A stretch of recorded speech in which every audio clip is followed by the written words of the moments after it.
As for the herring, that was a very long and complicated relationship. Andy brought herring. Herring and us, we became friends.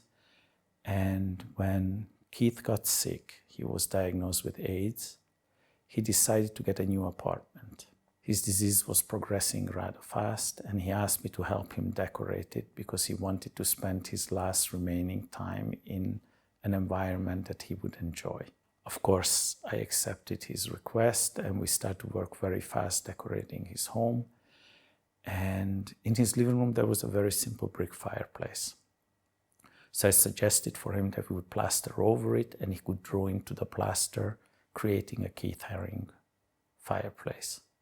He liked the idea. I plastered, he drew, and when it was finished, I suggested to him that I would take a mold, a rubber mold from this work, and create an edition in bronze. He laughed at me and said, "Who would ever want a herring fireplace?"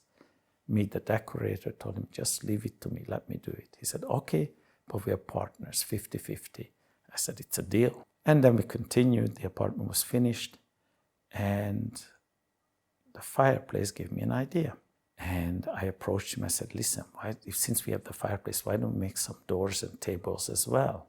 He told me, he says, "Look, we can do it, but we have to do it in your studio. My studio is too busy. I don't have time for this. If you prepare everything, I'll do it." So, of course, I immediately went to work, created clay boards for him. And in addition, I decided to do one more thing as a surprise.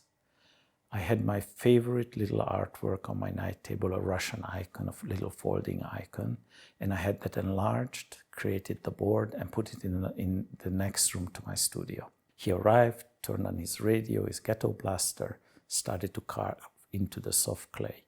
When he finished the panels, I said, "Well, Keith, there's one more idea if you're not too tired and you feel like it."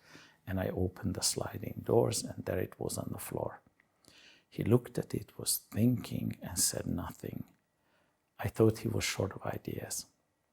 So I started to suggest. He told me just to shut up, and then went to work.